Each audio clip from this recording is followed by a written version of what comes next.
Lalu aku sebenarnya berpikir kita akan membunuhnya. Tapi saat dia mulai panik, bilang akan melapor ke polisi dan segala macam, saat itulah kamu menembaknya. Aku cuma berpikir, ya sudah, masalah selesai. Wow, itu terdengar konyol sekali. Aku tahu, tapi saat itu, itulah yang kupikirkan. Masalah selesai. Itu adalah pembunuhan yang seakan dibuat untuk zaman modern, dijuluki sebagai pembunuhan catfishing. Seorang remaja di Anchorage, Alaska telah didakwa membunuh sahabatnya. Semuanya bermula dari skema catfishing online yang aneh. Darren Shillmiller berpura-pura sebagai seorang jutawan secara online, menawarkan $9 juta untuk kutip memperkosa dan membunuh seseorang di Alaska. Jadi dia memang lihai memalsukan identitas di internet. Maksudku, ini satu hal yang harus kuakui darinya. Maksudku, dia berhasil menipuku, jadi dia memang lihai memalsukan identitas di internet. Sebuah kejahatan brutal yang direncanakan di internet membuat satu gadis remaja di penjara seumur hidup dan satu lagi mati muda. Ini seperti serigala yang menuntun domba-domba ke tempat penyembelihan.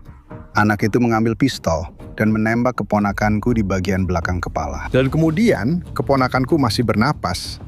Dia menendangnya ke sungai. Kamu yang memilih korbannya?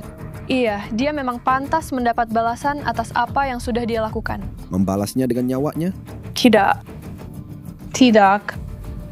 Itu salahku. Dengan kata-katamu sendiri, kamu menjadi dalang dari rencana pembunuhan dan kekerasan seksual. Apakah itu tepat? Iya. Maaf. Aku tidak bermaksud melakukannya.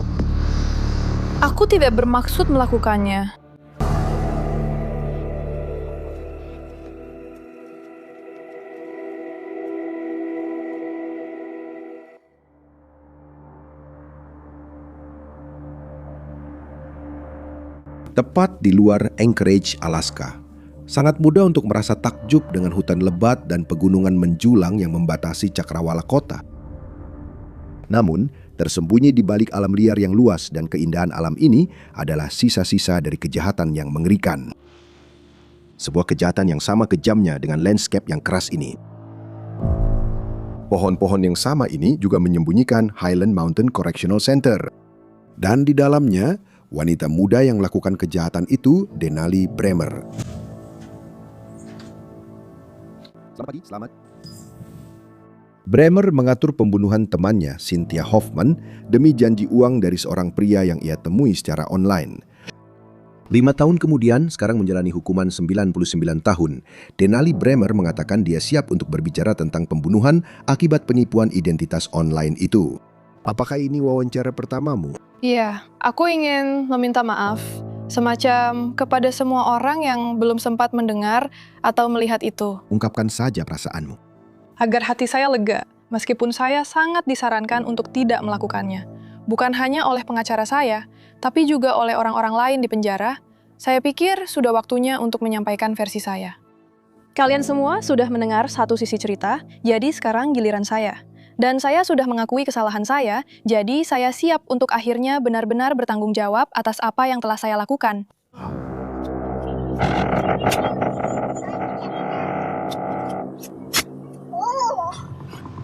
Bremer mengatakan dia bukan lagi orang yang sama seperti saat dia melakukan rencana pembunuhan pada tahun 2019 dan bahwa dia akhirnya siap untuk jujur. Saya di sini untuk mencoba mencari tahu apakah kedua pernyataan itu benar dan bagaimana seorang remaja bisa terlibat dalam rencana pembunuhan di internet oleh seorang pria yang hampir tidak dia kenal.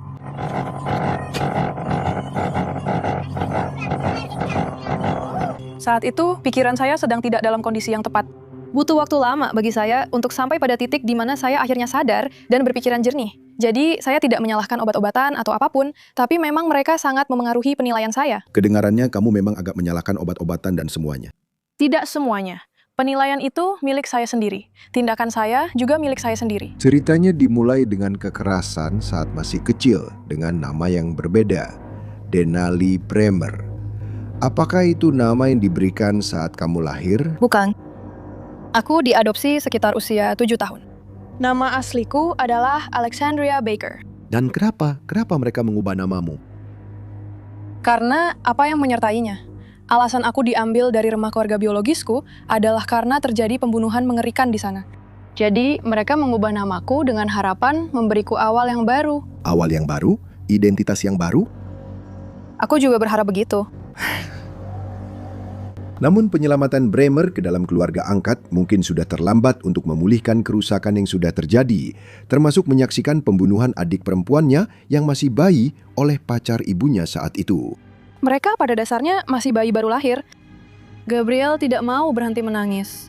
Dan Korean, saudara kembarnya, juga menangis. Dan untuk membuatnya diam, dia membenturkan mereka berdua dan melemparkannya ke tanah. Korean nyaris tidak selamat. Sayangnya, Gabriel tidak. Dan saat mereka menemukan kami bersembunyi di dalam lemari, berlumuran darah. Kamu juga?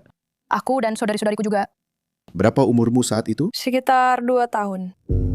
Menjelang usia remaja akhir, Denali Bremer telah tumbuh menjadi seorang remaja yang berulang kali terlibat kenakalan. Aku mulai pakai sabu, kokain, dan heroin. Apakah saat itu kamu memiliki senjata api secara legal? Tidak, kamu tidak bisa memiliki senjata api secara legal di usia 17 tahun. Aku membawanya karena aku memakai narkoba dan aku juga menjualnya, dan itu gaya hidup yang berbahaya. Jadi, kamu harus bawa senjata, siapa tahu butuh. Jadi kamu juga menjual narkoba? Iya, aku nggak tahu kenapa aku bilang begitu. Aku nggak cuma jualan narkoba, aku juga semacam menjual diri. Jadi, demi uang. Jadi, kalau kamu berurusan dengan orang-orang seperti itu, kamu juga butuh perlindungan. Jadi kamu pakai narkoba, jual narkoba, dan juga kerja seks? Iya. Untuk uang? Maksudku, aku nggak malu ngakuin itu. Maksudku, kalau ada yang overdosis karena obat-obatan, itu bukan salah pengedarnya. Aku nggak maksa mereka buat make. Pada usia 18 tahun, Bremer mengatakan dia diperkosa, dihamili, dan ditinggalkan dalam keadaan trauma. Tapi dalam beberapa minggu setelah melahirkan seorang bayi perempuan, dia kembali online menjual diri dan bermain-main dengan nasib. Dan saat itulah kamu bertemu dengan seorang pria secara online. Dia menyebut dirinya Tyler. Iya. Awalnya namanya Hayden, tapi saat dia memberiku akun Snapchat-nya, namanya jadi Tyler, yang agak membuatku curiga. Tapi di sisi lain, aku sudah sering melihat hal seperti itu. Banyak pria yang tidak mau memberikan nama asli mereka. Pada satu titik, apakah dia mulai memintamu melakukan hal-hal seksual demi uang? Maksudku, memang begitulah kami bertemu, lewat aplikasi kencan. Hey, aku akan melakukan ini demi uang. Kalau kamu mau tahu lebih lanjut, kirim pesan saja. Jadi, dia memang sudah tahu sejak awal apa yang aku lakukan. Dan dari situlah aku mendapatkan uangku. Jadi, dia mengirimiku uang untuk foto, untuk video, membayarmu, untuk foto dan video. Foto dan video pada saat itu. Dan maksudku, aku nggak akan bohong. Dia memberiku banyak uang. Dan permintaannya semakin lama semakin menyimpang. Iya, dia seperti terus-menerus menawariku lebih banyak uang. Apa itu bukan tanda bahaya buatmu ketika dia mulai meminta hal-hal yang semakin menyimpang? Aku pernah mengalami itu sebelumnya. Aku nggak akan bohong, banyak cowok yang pernah memintanya sebelumnya. Jadi itu bukan sesuatu yang di luar pengalamanmu sebelumnya. Apa yang sudah aku tawarkan? Saya kira dia tidak menggunakan foto aslinya. Tidak, dia tidak menggunakan foto aslinya atau kartu kredit aslinya. Sekarang kamu bisa membuat akun PayPal dan menggunakannya untuk apa saja. Jadi dia membayar saya lewat akun PayPal. Dan dia membuat beberapa klaim yang berlebihan tentang kekayaannya kan? Iya. Tentang semua itu. Dan apakah itu terdengar masuk akal bagimu? Iya, maksudku awalnya sih enggak, tapi waktu PayPalku mulai kebanjiran uang dengan jumlah yang makin besar, itu mulai terasa agak masuk akal. Dia bilang dia mencintaimu. Iya. Sebenarnya kalian saling mengatakan bahwa kalian sedang jatuh cinta. Iya, aku juga bilang begitu ke dia, tapi aku nggak tahu. Bahkan sekarang, aku mulai mempertanyakan apakah aku benar-benar mempercayainya. Aku rasa aku cuma terus berharap dia bisa memberiku uang dengan mudah. Tentu saja, Tyler bukanlah seperti yang dia tampilkan. Sebenarnya, dia adalah Darren Seal Miller yang saat itu berusia 21 tahun dan tinggal di ruang bawah tanah rumah kakek neneknya di Indiana. Tapi juga mulai jelas bagiku bahwa Denali Bremer bukanlah korban polos yang tidak tahu apa-apa dari pengaruh buruk di dunia maya. Sebenarnya, pada tahap wawancara ini, masih belum jelas bagiku siapa yang menjadi predator dan siapa yang menjadi mangsa dalam kasus penipuan identitas ini. Ya, berhenti sebentar. Dalam kasus khusus ini berjalan dua arah. Biasanya, penipuan identitas seperti ini cenderung satu arah saja. Tapi ini berbeda karena mereka saling mempermainkan satu sama lain. Kamu tahu, dan hal seperti itu jarang terjadi di kebanyakan situasi. Jadi itu membuatnya menarik dari sudut pandang itu, seperti kamu mempermainkanku, aku juga mempermainkanmu. Mari kita lihat akan kemana arahnya. Menarik. Mantan agen FBI Brett Garrett menghabiskan puluhan tahun memburu dan menginterogasi beberapa buronan paling dicari di Amerika. Dalam kasus ini, dia melihat dua otak kriminal bekerja secara bersamaan. Saya pikir dia sedang berpura-pura menjadi seseorang yang terlihat jauh lebih menarik daripada dirinya sendiri. Dia hebat, kamu tahu, dia menarik, dia kaya, dia melihat ada peluang di sini. Peluang untuk mendapatkan uang. Tapi selain itu, saya juga mendapatkan perhatian. Dan pria ini tampan, jadi lebih kepada apa yang saya dapatkan dari ini. Yang cenderung lebih cocok dengan kepribadian seseorang yang tumbuh dalam keputusasaan, yang memendam perasaannya. Dan sekarang semuanya tentang mengendalikan untuk mendapatkan apa yang saya inginkan, apapun hasilnya nanti. Sekarang dia memanfaatkannya, meskipun dia mendapatkan perhatian dan mungkin tertarik padanya dan semua hal itu. Tapi dia sedang mempermainkannya. Dan dia pada gilirannya juga mempermainkannya, menawarkan lebih banyak uang untuk memotret tindakan seks dengan orang dewasa dan kejahatan seksual terhadap anak-anak. Dan tak lama kemudian, sebuah pembunuhan. Kita bicara soal berapa banyak uang? Tidak. Tidak. Huta. $9 juta. Apa kamu tidak terpikir bahwa dia sedang mempermainkanmu? Ya, maksudku itu memang sulit karena aku sudah mencari semua fotonya di internet. Tidak satu pun menampilkan hasil apapun. Dan aku juga mencari nomornya. Nomor itu terdaftar dengan nama yang dia berikan padaku. Aku juga mencari PayPal-nya. Itu terdaftar dengan nama yang dia berikan padaku. Jadi dia memang pelaku chat phishing yang ulung. Dia memang pelaku catfishing yang ulung. Maksudku, ini satu hal yang harus kuakui darinya. Dia berhasil menipuku, jadi dia memang pelaku catfishing yang ulung. Kedua predator itu akhirnya bertemu lawan sepadan dan akan bersekongkol melakukan kejahatan biadab. Bagaimana Denali? Bagaimana ide pembunuhan itu pertama kali muncul?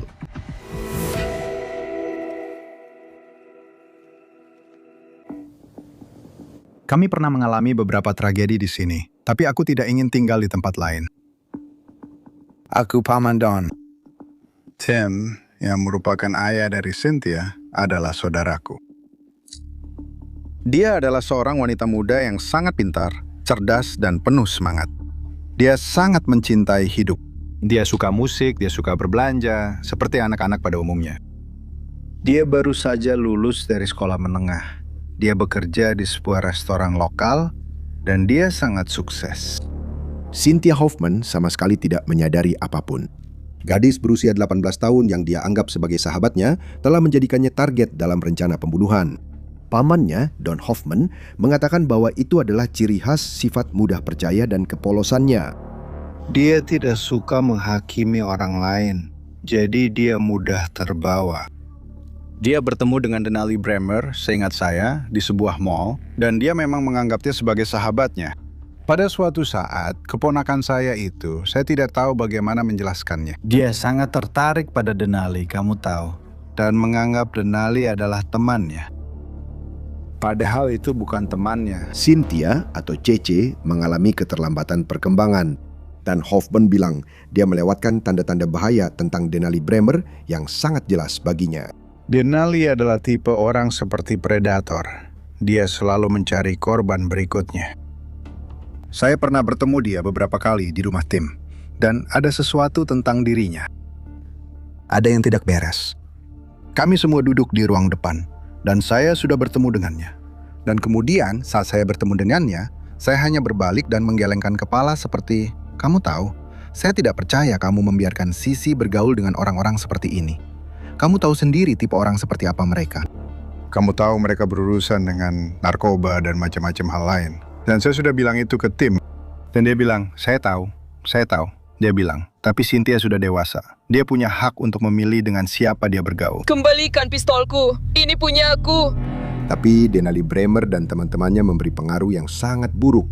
Kamu menghakimi mereka, babi, kamu itu babi. Caden McIntosh yang berusia 16 tahun akan menjadi eksekutor dalam kasus pembunuhan itu. Namanya sudah dilepas. Caleb Leland juga terlibat dengan sengaja menyediakan kendaraan yang digunakan dalam kejahatan itu. Dan selama itu, pesan teks menunjukkan Darren Shield Miller yang masih berpura-pura sebagai Tyler secara online menugaskan Bremer yang menggunakan nama samaran Angel untuk melakukan kejahatan seksual keji yang melibatkan anak di bawah umur sebagai imbalan uang. Jadi dia yang mengatur. Kepada Anda, bagaimana dia ingin Anda melecehkan anak-anak. Tahan, ya, tekan. Lawan dia. Buat aku terkesan. Ya, dia sudah mencoba itu. Dan saat aku membaca pesan-pesan itu, aku marah pada teman-temanku. Tapi sepertinya kamu ikut-ikutan saja. Iya, tapi sekali lagi, aku bukan orang yang mengirim pesan ke dia saat itu. Sesama terdakwa saya, merekalah yang mengirim pesan ke dia ketika dia meminta banyak hal itu. Mereka bilang, ya kami pura-pura jadi kamu, dan dia ngasih kami lebih banyak uang untuk beberapa video lamamu dan semacamnya. Dan aku cuma bisa bilang, apa? Tapi kamu tidak menyangkal kalau kamu Aku tidak menyangkalnya. Aku akhirnya membacanya. bahwa kamu sedang berdialog dengannya di mana dia memintamu melakukan sesuatu, hal-hal kriminal, dan kamu ikut serta di dalamnya, merencanakannya, membalasnya. Iya, itu berlangsung sampai pada dasarnya pembunuhan itu terjadi. Tapi sekali lagi, selama sekitar 1 atau 2 hari, aku tidak mengirim pesan padanya. Cynthia Hoffman tidak bisa menandingi tipu daya Bremer dan komplotannya. Terutama setelah Bremer mengatakan mereka bertengkar karena mantan pacar mereka. Bagaimana Denali, bagaimana topik pembunuhan itu pertama kali muncul? Jadi, aku sedang menyuntik di kursi belakang mobil. Aku menyuntikkan sabu yang dicampur sedikit kokain, dan itu terjadi hanya beberapa hari sebelum pembunuhan. Jadi, aku dan Cece bertengkar hebat, dan dia memposting semuanya di media sosialnya. Kami bertengkar besar karena seorang pria, karena aku tidur dengan mantan pacarnya, dia tidur dengan mantanku. Oke. Nggak bangga dengan itu. Saling balas. Oke, dan ya Tyler, Darren tahu, dan kamu tahu dia memanfaatkan emosiku, dan rasa cemburuku muncul lagi. Dan aku nggak akan bohong, aku jadi kekanak-kanakan, dan aku marah. Jadi siapa yang pertama kali membicarakan soal pembunuhan? Kamu atau dia? Darren. Darren yang pertama kali mengusulkannya. Akhirnya dia menawarkan $9 juta kepada Anda untuk melakukan dan memotret sebuah pembunuhan. Dia udah menawarkan itu sebelumnya. Dan aku bilang, oke, ini... Tapi temanku bilang, tidak, ini nyata. Lihat, ada terjemahannya. Aku bilang, apa? Karena lalu aku melihat dan aku berpikir, jadi aku tidak tahu harus berpikir apa. Apa kamu benar-benar berpikir mungkin mengirim $9 juta lewat PayPal? Ya, maksudku bukan lewat PayPal, tapi kalau kamu tahu cara melakukan transfer bank, ya itu bisa saja berhasil. Dan baiklah, transfer bank. Kamu yang memilih korbannya. Ya, itu juga keputusan bersama. Tapi awalnya saat kami semua memikirkannya, aku setuju dan bilang, ya. Karena aku marah padanya, dan dia juga marah pada aku, dan aku sudah muak dengannya. Dan aku ingin memperbaiki semuanya. Aku memang sungguh ingin berdamai. Aku memang ingin memperbaiki semuanya. Tapi dia perlu mendapat balasan atas apa yang dia lakukan. Seperti membayar kembali. Membayar dengan hidupnya. Tidak. Itu salahku. Kamu yang memilih tempatnya? Iya. Kenapa di sana? Kurasa itu tempat yang paling memungkinkan.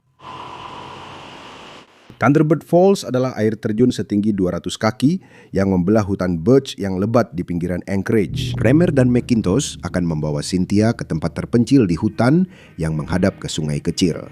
Ada banyak perencanaan dan persiapan sebelumnya, bukan? Ya, memang begitu. Dan aku satu-satunya yang membawa senjata. Jadi, aku membawa Caltech 9 mm punyaku. Ceritakan padaku, apa rencananya? Awalnya memang hanya untuk membunuh dia. Aku tidak tahu. Mereka juga tidak merencanakan apa-apa, tahu kan? Seperti bagaimana mereka akan melakukannya atau apapun itu. Jadi memang begitu. Maksudmu siapa mereka? Karena kamu ada di pusatnya. Sebenarnya aku tidak benar-benar di pusatnya, tapi ya kami semua kurasa sedang mencoba mencari tahu. Tapi aku pikir mereka hanya bercanda. Kamu bercanda? Tidak. Kamu serius? Tidak. Kamu bercanda? Atau kamu serius? Yang mana? Di antara keduanya. Aku ingin dia membayar atas apa yang dia lakukan. Tapi aku tidak ingin membunuhnya. Aku hanya ingin, mungkin, meninggalkan kesan yang mendalam padanya. Oke, tapi pada saat itu, kamu sudah setuju untuk membunuhnya. Membunuhnya? Ya. Karena kalau aku punya uang. Iya. Benar? Untuk membawanya ke Thunderbird Falls untuk mengikatnya. Dengan lakban. Itu hanya Caden yang mengusulkan ide itu saat kami di sana. Dia membawa lakban. Oke. Aku bahkan tidak tahu dia membawanya. Oke, tapi kamu ada di sana. Mungkin kamu bukan yang bertanggung jawab atas lakban itu, Tapi kamu tetap bagian dari seluruh konspirasi ini kan? Iya. Kamu tidak menyangkal itu kan? Enggak, maksudku aku tahu tentang itu kayak di hari itu juga. Dan apa yang kami sedang lakukannya, aku tahu tentang itu. Tapi kamu nggak cuma tahu tentang itu. Iya. Dan kamu yang membuat rencananya. Ya, aku tidak membuat rencana apapun. Waktu itu memang tidak ada rencana. Oke, 2 Juni 2019. Ceritakan secara detail sebanyak yang kamu ingat. Ceritakan apa yang terjadi malam itu. Kamu bilang ke Cynthia kalau kamu mau pergi mendaki kan? Sebenarnya, aku bilang di pesan kalau kami akan pergi mendaki. Tapi maksud kode itu adalah kami akan pergi buat nge-fly dan merokok ganja. Tapi sebenarnya, Nyuntik. Dan memang kami lakukan. Sebenarnya, kamu punya rencana semacam skenario untuk membunuhnya. hari itu, Bener kan? aku juga nggak tahu. Kami bahkan belum tahu bagaimana kami akan melakukannya. Kamu masuk ke dalam. Aku sudah melihat tempatnya. Tempat itu indah sekali. Kamu masuk ke jalurnya. Kamu membawa senjata.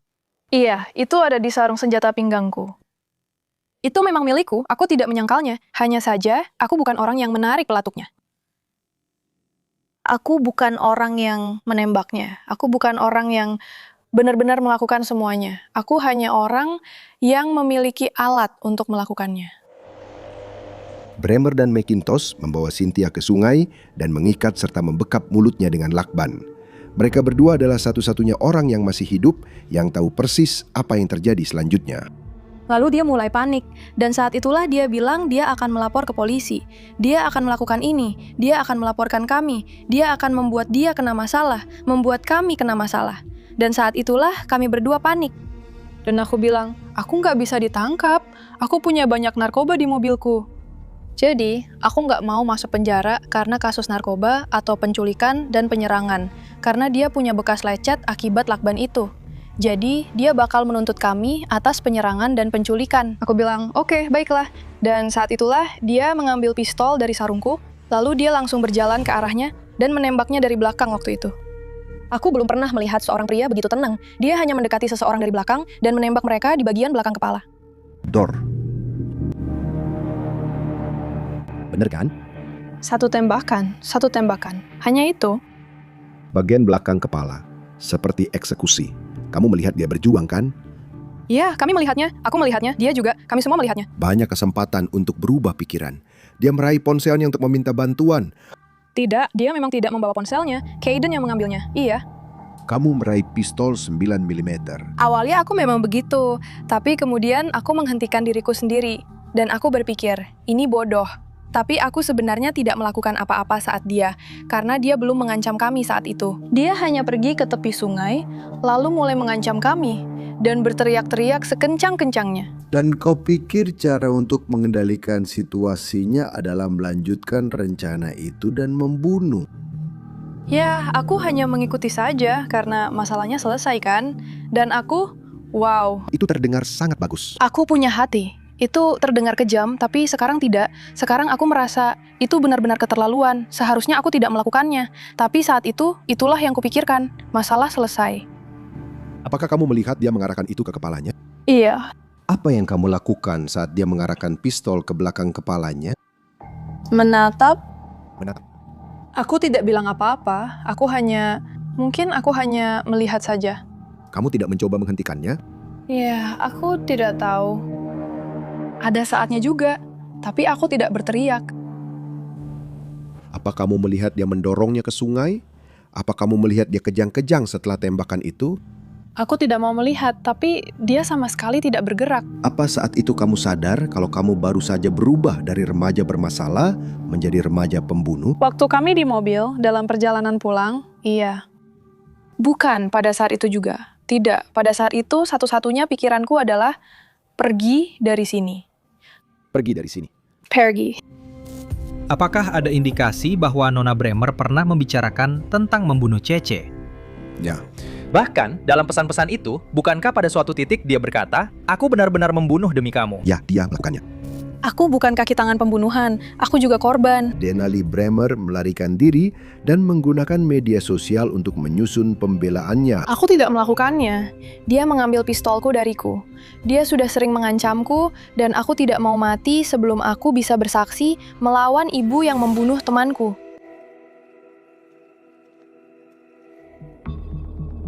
Pada usia 18 tahun, Denali Bremer bersekongkol untuk membawa temannya jauh ke dalam hutan dan membunuhnya sebagai imbalan $9 juta yang ditawarkan oleh seorang pria yang hanya ia kenal secara online dengan nama Tyler. Untuk pertama kalinya, dia berbicara secara terbuka tentang kejahatan itu dan upaya menutup-nutupinya.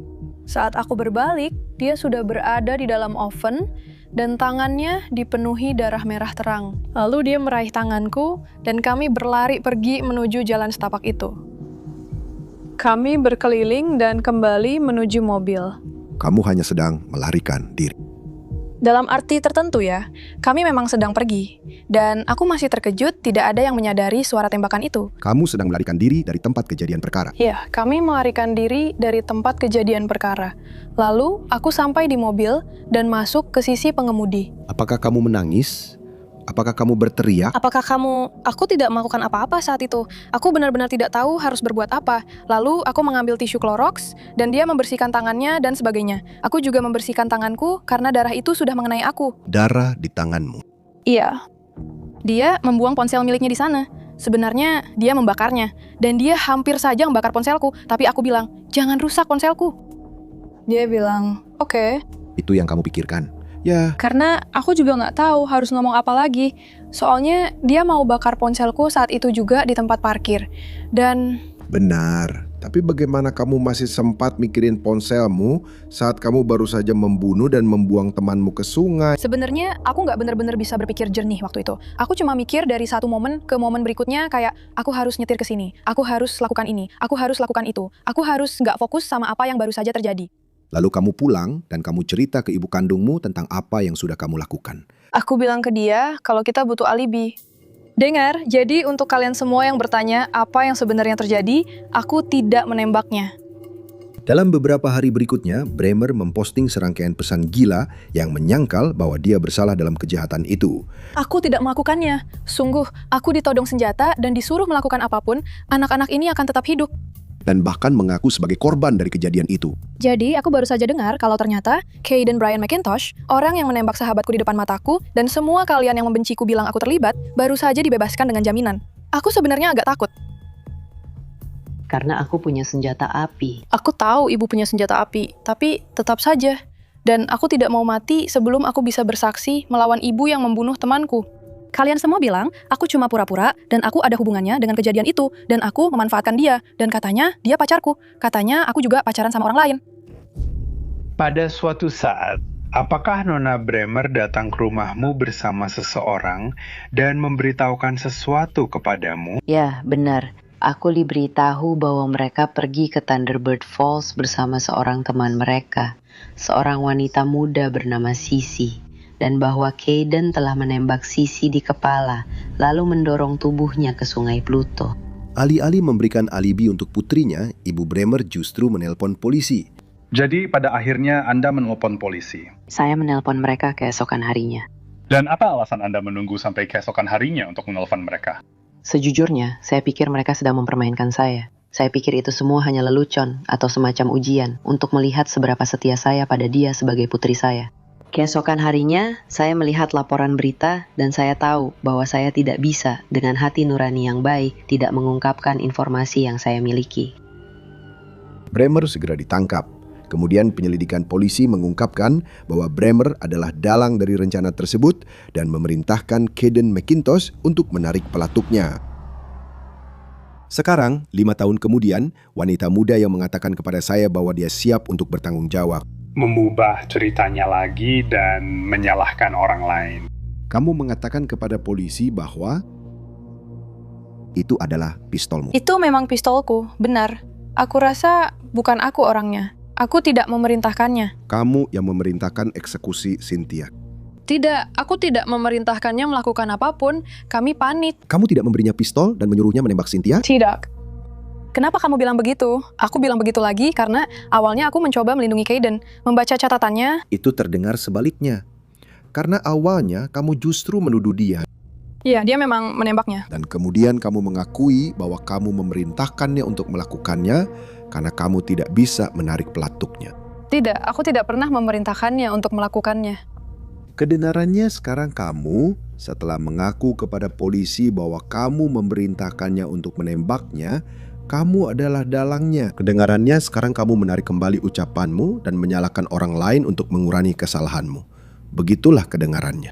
Aku tidak sepenuhnya mencoba melakukan itu.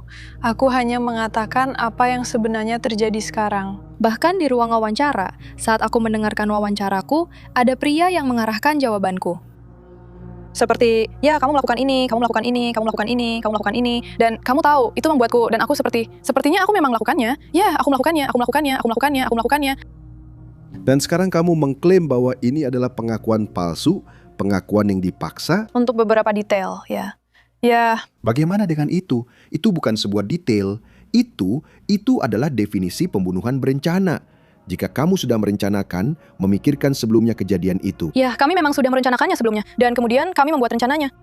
Dan kemudian memerintahkan eksekusi Cynthia Hoffman.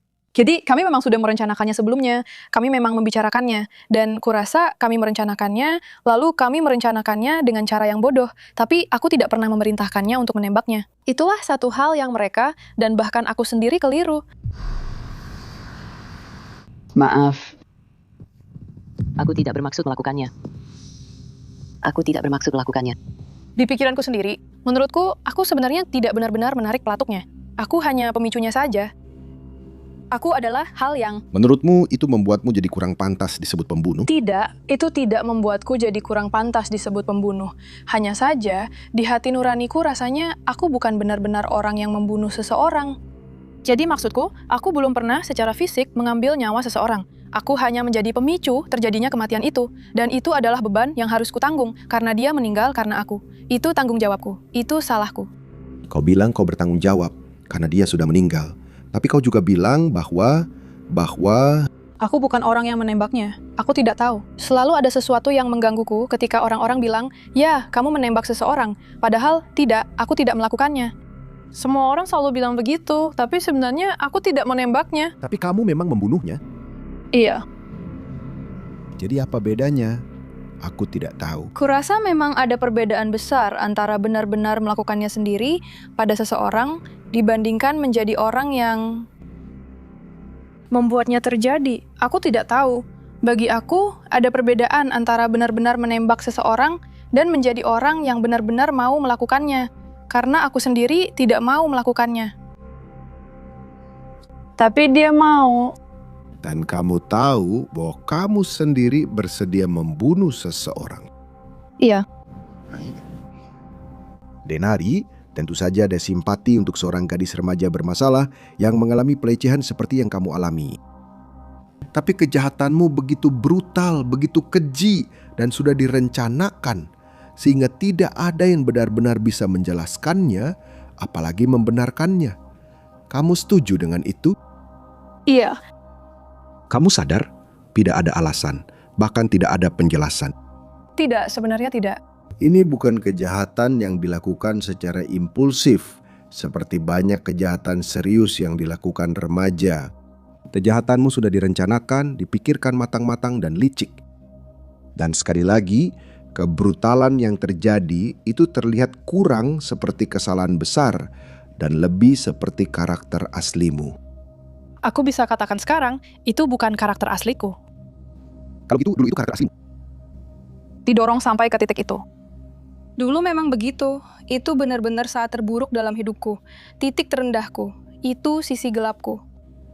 Sisi gelapmu. Dalam percakapan kita, kamu cukup sering menyalahkan orang lain, bukan dirimu sendiri. Kamu sadar akan itu? Iya, aku sadar. Itu agak bertentangan dengan anggapan bahwa kamu benar-benar mengakui tanggung jawab penuh.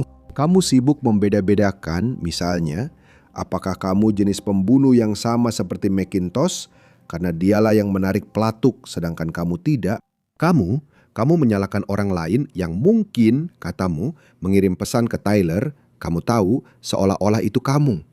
Kamu menyangkal tuduhan pornografi anak. Kamu menyangkal telah menjadikan adikmu korban dari hal itu. Kamu terus tidak mau bertanggung jawab. Media banyak salah. Polisi juga banyak salah. Aku dan sesama terdakwa juga banyak salah. Kami semua melakukan sesuatu yang benar-benar bodoh. Dan aku bertanggung jawab sepenuhnya atas bagianku, 100%. Hanya saja, aku tidak akan bertanggung jawab atas kesalahan mereka. Menurutku untuk Denali, wawancara ini kemana-mana. Aku rasa ini untuk meluapkan beberapa hal yang dia pendam. Tapi di pikirannya, dia ingin meyakinkan kita. Seperti yang tampaknya sudah cukup berhasil dia lakukan di sistem peradilan dengan membuat orang-orang merasa kasihan padanya. Dan kau tahu, sebagian dari itu memang benar. Jelas, dia punya kehidupan yang penuh masalah. Tapi sekarang dia menggunakan narasi yang mengecilkan perannya ini untuk membuat dirinya terlihat lebih baik. Rasanya seperti posisiku cuma di belakang dalam urusan ini. Aku bukan di barisan depan. Dan mungkin Hayden yang menarik pistol itu darinya. Mungkin juga tidak. Tapi intinya, kalau kita mengikuti skenario versinya, dia tidak melakukan apapun untuk menghentikannya.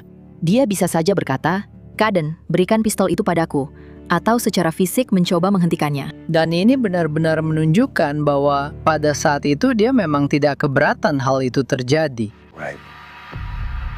Bremer mungkin sekarang mencoba untuk mengambil peran di belakang, tapi ada bukti yang kuat bahwa dia yang memegang kendali saat rencana itu dijalankan, bahkan memberikan bukti kejahatan kepada orang yang menipunya dengan identitas palsu di internet. Pada titik mana kamu mengirimkan foto-foto Cynthia Hoffman kepada Tyler? Dalam proses rencana ini? Ada sebuah video yang kami ambil. Lalu sepertinya ada juga foto dia dalam keadaan terikat.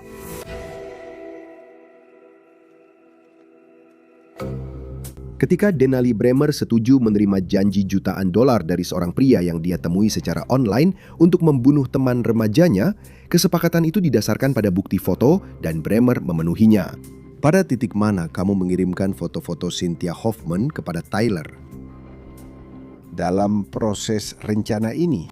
Ada sebuah video yang Kami ambil dan kemudian sepertinya ada foto dia dalam keadaan terikat. Dan kapan kamu mengirimkannya? Itu sudah dikirim tepat setelah aku mengambilnya. Tepat setelah dia mengambilnya. Langsung setelah itu. Jadi setelah pembunuhan itu? Tidak. Ini terjadi tepat sebelum pembunuhan. Ya, ini saat kami masih di sana. Jadi saat kalian sedang menyiksanya. Dan dia sebenarnya tidak pernah benar-benar disiksa, ya. Dengan semacam merekatkan seseorang dengan lakban tanpa persetujuan mereka. Dia bersedia, seperti dia yang menyarankannya. Sampai dia tidak bersedia, kan? Sampai dia tidak bersedia. Pada akhirnya, Bremer tidak menerima pembayaran apapun dari kaki tangannya dalam penipuan identitas online Darren Schillmiller yang juga dijatuhi hukuman 99 tahun oleh negara bagian Alaska. Schillmiller dan Bremer juga menjalani hukuman federal 30 tahun secara bersamaan karena pornografi anak. Tapi semua itu tidak membuat cerah Bremer untuk mengajukan banding ke negara bagian Alaska agar hukumannya dikurangi. Bukankah keadilan menuntut agar kamu menghabiskan sisa hidupmu di balik jeruji besi? Orang-orang akan bilang ya, itu memang menuntutnya. Dan aku sendiri tidak melihat diriku akan keluar dalam waktu dekat. Tapi kamu sedang mengajukan banding untuk mengurangi hukumanmu. Ya, aku sedang mengajukan banding untuk mengurangi hukuman negara bagian. Itu menunjukkan apa tentang dirimu? Di satu sisi, kamu bilang kamu sudah bertanggung jawab penuh. Saya sudah, tapi maksud saya sudah menghabiskan sebagian besar hidup saya di sini, tapi 99 maksud saya. Kamu bisa kasih saya 80, dan saya tetap akan menghabiskan sisa hidup saya di penjara. Kamu tahu, maksudku, angkanya itu yang terasa berat. Kamu pikir kamu pantas keluar dari penjara? Kamu pikir kamu pantas mendapat kesempatan lagi setelah apa yang sudah kamu lakukan? Menurutku, semua orang pantas mendapat kesempatan kedua. Jika mereka benar-benar siap untuk itu. Dan aku tahu pada saat itu, aku akan siap. Bukan sekarang. Aku tidak meminta untuk keluar besok. Maksudku, 30 tahun adalah waktu yang lama untuk memperbaiki diriku. 40 tahun, 50 tahun. Dan jika pada saat itu aku akhirnya siap untuk mencoba lagi, aku bisa mencoba lagi. Suratmu kepada hakim yang menjatuhkan hukuman berisi sepertinya beberapa pernyataan yang jujur, tapi juga banyak kata-kata klise. Seperti, kamu hanya mengatakan apa yang seharusnya kamu katakan. Benar? Tidak, aku menulis itu sendiri karena aku berkomitmen untuk berubah. Aku berkomitmen untuk menjadi lebih baik. Aku berusaha setiap hari untuk melakukan satu hal baik. Dia sepertinya tahu apa yang harus dikatakan. Misalnya dia menulis surat kepada hakim. Isinya penuh dengan kata-kata klise yang ingin kamu dengar. Apakah orang-orang yang berpikiran kriminal memang sering tahu apa yang seharusnya mereka katakan? Tentu saja, tapi kamu tahu, semua orang berusaha menampilkan diri mereka dengan cara yang lebih baik, jauh dari kejahatan. Dan kita semua, dalam membuat resume, pasti akan menggambarkan diri kita sebaik mungkin. Di sini juga sama saja. Dan jelas, salah satu hal yang membantu dalam kasus kriminal adalah ketika kamu mengakui tanggung jawab. Kalau kamu bilang ke mereka, saya tidak melakukan ini, dan saya tidak mau bertanggung jawab atas apapun. Sekarang kamu mungkin justru menambah hukumanmu. Jadi benar. Saya yakin sebagian besar pengacara akan menyarankan klien mereka untuk mengambil jalur itu. Beberapa tidak. Dia jelas sudah memutuskan bahwa itu adalah jalur yang harus diambil. Permohonan keringanan hukuman dari Bremer berisi referensi tentang masa kecilnya yang penuh masalah dan frasa orang yang terluka melukai orang lain. Frasa orang yang terluka melukai orang lain memang ada benarnya. Ya. Tapi kamu harus tahu bahwa kebanyakan orang yang terluka tidak melakukan kejahatan kejam seperti yang kamu lakukan. Tidak. Benar kan? Menurutku, saudara perempuanmu mengatakannya dengan sangat baik. Kita semua menjalani hidup yang sangat sulit dan aku merasa dia memilih jalan yang salah bersama orang-orang yang salah dan sekarang dia harus membayar harga yang paling mahal. Tunggu, saudara perempuan yang mana? Brenna. Brenna yang bilang begitu? Iya. Maksudku, aku sebenarnya nggak terlalu kenal saudara perempuanku. Aku nggak tahu Brenna, Rebecca, atau Courtney, iya. Tapi intinya... Bahkan saudara kandungmu sendiri yang juga mengalami banyak trauma masa kecil yang juga kamu alami. Iya.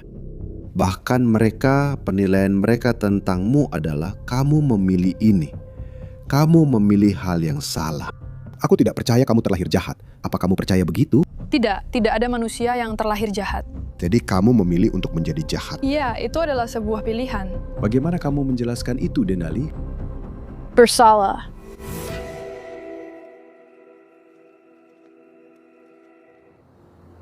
Itu keesokan harinya, yaitu tanggal 3 Juni, dan saudara laki-laki saya menelpon saya. Dia bilang, lihat, Cece belum pulang sepanjang malam. Saya nggak bisa menghubungi dia. Ada yang tidak beres. Paman Cynthia Hoffman, Don, dan ayahnya terbangun dan menyadari ketidakhadiran Cynthia sehari setelah pembunuhan itu, mencurigai bahwa sesuatu yang sangat buruk telah terjadi. Dan dia punya aturan, di mana kamu harus melapor. Kamu harus melapor. Kamu harus melapor setiap 2 jam. Apapun yang terjadi, kirim pesan, telepon, apa saja. Dan kalau ayah menelepon, lebih baik kamu sudah di rumah. Kamu tinggal di rumahnya, itu aturannya. Dia menerima pesan dari dia, tapi dia juga menelponnya pada saat yang sama dan dia tidak mengangkat telepon. Dia tahu itu bukan dia. Keluarga Hoffman kehilangan Cynthia untuk selamanya. Apakah kamu ingat penampilan ayahnya yang patah hati di depan umum? Aku berusaha untuk tidak terlalu fokus pada apa yang dia katakan, karena sekali lagi, 5 tahun yang lalu, aku bukan orang yang sama seperti sekarang. Jadi 5 tahun yang lalu, saat dia pertama kali melakukan itu, aku marah dan kesal, dan aku tidak merasa simpati. Lalu, 2 tahun yang lalu, aku mengalami perubahan besar dan itu membuatku menjadi orang yang duduk di hadapanmu hari ini. Aku mengikuti program pemulihan di sana, dan ketika seorang pembicara berbicara, dia menyentuh sesuatu yang sudah lama tidak aku rasakan. Benar-benar lama, sesuatu yang aku kubur sangat dalam, yaitu perasaan empati. Sekarang kedengarannya memang mengerikan, tapi 2 tahun yang lalu, akhirnya aku benar-benar bisa merasakan empati jauh lebih dalam dan lebih personal daripada sebelumnya dalam hidupku. Dan aku benar-benar merasakannya. Hanya dengan dia berkata, bagaimana perasaanmu jika itu terjadi padamu? Ya, hanya itu saja yang dibutuhkan. Saat dia menanyakan pertanyaan terakhir itu, semuanya langsung terasa jelas. Dan bagaimana jika itu kamu? Saat itulah akhirnya aku benar-benar tersadar. Ketika dia menanyakannya, semuanya langsung terasa masuk akal bagiku. Waktu itu usiamu 22 tahun. Dan sebelum itu, hal itu tidak pernah terlintas di benakmu. Maksudku, itu sebenarnya pernah terlintas di pikiranku. Hanya saja belum benar-benar kupahami saat itu. Saat itulah aku merasa, aku harus memperbaiki ini. Aku harus melakukan sesuatu untuk memperbaiki ini. Menurutku, Denali merasa dia mendapatkan wawasan dan mungkin merasa lebih baik tentang dirinya sendiri, bukan tentang kejahatannya.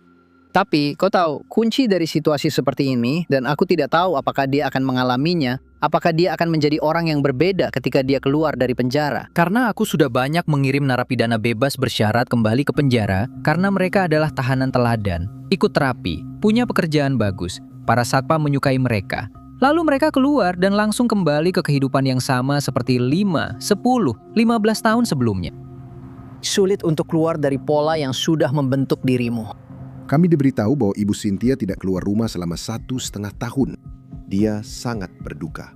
Dan kau tahu, ayahnya kemudian tewas dalam kecelakaan sepeda motor saat mengikuti konvoi peringatan untuk mengenang putrinya yang telah meninggal, yang telah diambil darinya. Itu tidak akan terjadi jika bukan karena kejahatanmu. Ya, dan ibunya dalam kondisi kritis di rumah sakit.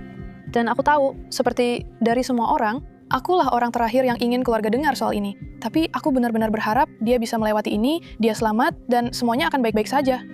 Keluargamu sendiri harus menjalani ini selamanya, termasuk saudari-saudari kamu kan? Saudari-saudariku, saudara-saudaraku. Semua orang itu mendapat hukuman seumur hidup.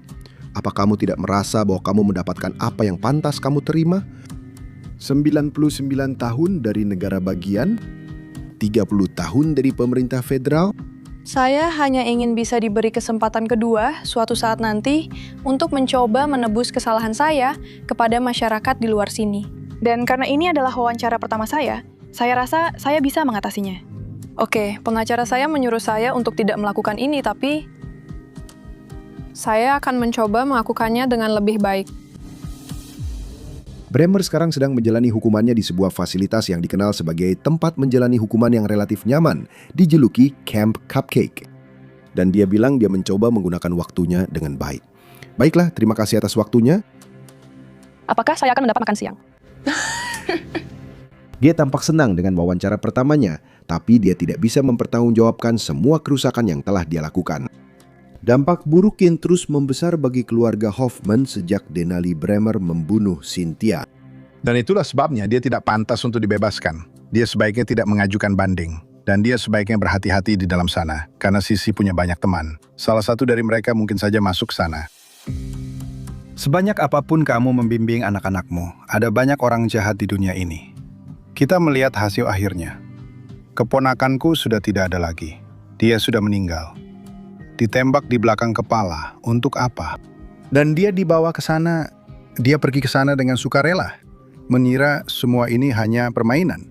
Kita hanya akan mendaki. Mereka melihat bahwa dia memiliki kebutuhan khusus. Dan mereka bisa dengan mudah memanipulasinya agar percaya pada mereka. Dan mereka semua tahu bahwa mereka akan membunuh keponakanku. Itu seperti serigala menggiring domba ke pembantaian. Menurutku dia tidak punya hati nurani. Menurutku dia jahat. Dan dia membunuh keponakanku tanpa berkedip. Dan kalau dia punya kesempatan untuk lolos dari perbuatannya itu, dia pasti akan mengambil.